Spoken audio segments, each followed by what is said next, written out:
जय Hind guys. Now start और next video lecture. और हम बहुत एक इम्पॉर्टेंट टॉपिक्स पे बात करने जा रहे हैं। जैसे हमारा गेट है और आईटी जैम के एग्ज़ाम जो है ना महीने नहीं रह गए हैं, चंद दिनों की बात रह गई है। अंतिम क्षण में तैयारी कैसे हो, क्या करें कि हम सफलता हासिल कर लें, या यूँ कहें कि जो ख्वाब है वो ख्वाब पूरा हो जाए।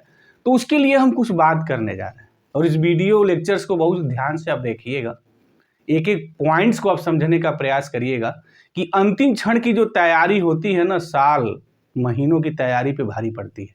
अक्सर ये देखा जाता है कि स्टूडेंट तैयारी महीनों से बरसों से अच्छी कर रहा है, लास्ट समय आते समय बेचारा वो गड़बड़ा जाता है और एग्जाम में जो 3 घंटे का प्रेशर है वो बर्दाश्त नहीं कर पाता है।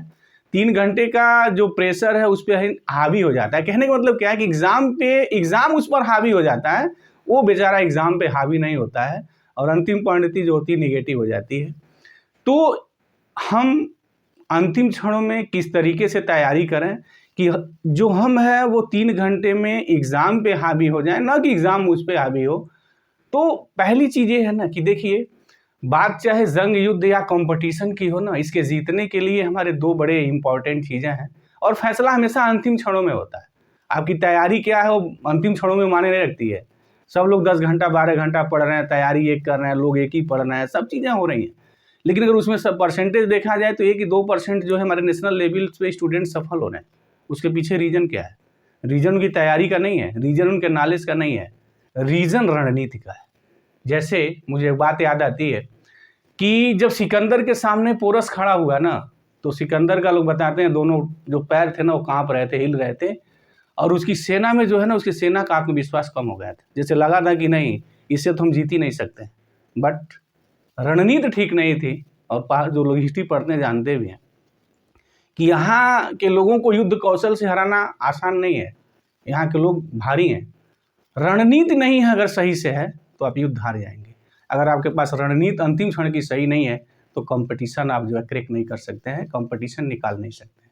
तो अंतिम क्षण की रणनीति क्या होनी चाहिए, किस चीज़ पे हम वर्क करें कि जो हमारी बरसों की जो तैयारी है, वो जो 3 घंटे का जो हमारे भाग्य का फैसला लिखने जा रहा है, उसके लिए हम क्या करें। पहले सबसे बड़ी चीज़ है ना, रणनीति बनाइए। रणनीति का क्या मतलब है यहाँ भाई, हमें नहीं कहना कि ये तैयारी करिए, पेपर सॉल्व करिए, ये करिए वो करिए, सब आप करना है, ऑलरेडी शुरू से करना है। इसके बारे में व्यर्थ का जो लफेबाजी करना, भाषण देना, टाइम बर्बाद करना है, कोई मतलब नहीं है। बात मैं रणनीति करने जा रहा हूँ, जिसको आपको बहुत सीरियसली इस चीज़ को ध्यान देना है। रणनीति क्या होती है?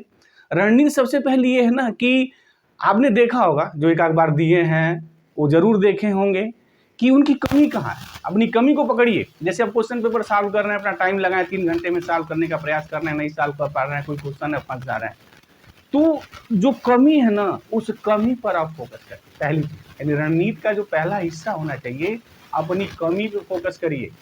वो रिवाइज मत करिए, वो सॉल्व मत करिए, उन पे ज़्यादा फोकस मत करिए। फोकस सिर्फ इस पे करिए कि मेरी कमी कहाँ है, क्योंकि वही कमी एग्जाम जो है ना आपका हावी है। वो कमी जो है ना आपको ले डूबेगी। तो सबसे पहले रणनीति का जो पहला हिस्सा है, जो आपकी कमी है ना, उस कमी को मिनिमाइज करिए। अगर आपको समय पर रिजल्ट नहीं याद आ रहे हैं तो देखिए रिजल्ट मुझे याद क्यों नहीं आ रहा है। एग्जाम के बाद जाते हैं तो वही रिजल्ट याद आता है, कर लेते हैं, लेकिन एग्जाम के समय रिजल्ट नहीं आता, इसका मतलब अनड्यू प्रेशर हो रहा है। तो प्रेशर रिलीज करने का सबसे आसान तरीका है, सबसे बेस्ट तरीका है ना कि जो एक बताया था जो भ्रामरी प्राणायाम, हमने खुद ही अनुभव किया, देखा, एक्सपीरियंस की बात कर रहे हैं। भ्रामरी प्राणायाम जो है ना सुबह जरूर आधा घंटा, कम से कम आधा घंटा करिए। लोग 10-5 मिनट कहते हैं, नहीं, आधा घंटा जरूर करिए, ध्यान लगाइए। यही वो चीज़ है ना जो आपको कॉन्फिडेंस को बूस्टअप करेगा। अदरवाइज तो लोग बरसों से तैयारी करते हैं, सारी चीज़ 9-9 10-10 घंटे सब लोग पढ़ते हैं, कुछ बच्चे ही सफल होते हैं, बाकी लोग नहीं होते हैं। देखा जाए तो अगर कंपेरिजन किया जाए तो नॉलेज भी एक है, सारी चीज़ें एक है, बट एक स्टूडेंट सफल हो गया, दूसरा सफल नहीं पाया। सफल होने के लिए क्या उसने किया, उसकी रणनीति सही।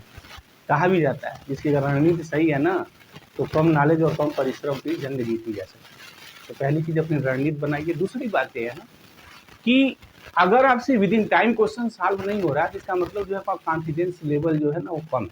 कॉन्फिडेंस लेवल बढ़ाने के लिए आजकल जो सबसे बड़ी एक देखा ही जा रहा है ना कि जो भी सेमिनार हैं, अन्य चीज़ें चल रही हैं, जो बच्चों को बताया जा रहे हैं कैसे एग्जाम हॉल में बैठें, कैसे अपनी चीज़ को पढ़ें, कैसे करें, नहीं उस 3 घंटे को कैसे आप स्पेंड करें।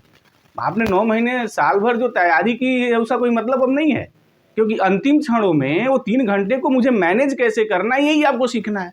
तो उसके लिए पहली है कि अपनी रणनीति जो आप बना रहे हैं कि अभी कमी क्या है, उस कमी को दूर कर लीजिए। तो अगर आप कमी दूर कर लेते हैं तो समझिए आप सफलता की पहली सीढ़ी चढ़ गए हैं। दूसरी बात है कि कॉन्फिडेंस का बूस्टअप होना बहुत ज़रूरी है। कभी कभी ये देखा जाता है कि एग्ज़ाम हॉल में हौच पौच हो रहा है, क्वेश्चंस आ रहा है, नहीं आ रहा है, लगाएं छोड़ें क्या करें, इसका क्या मतलब है? इसका मतलब कहीं कहीं कॉन्फिडेंस लूज होने की बात है।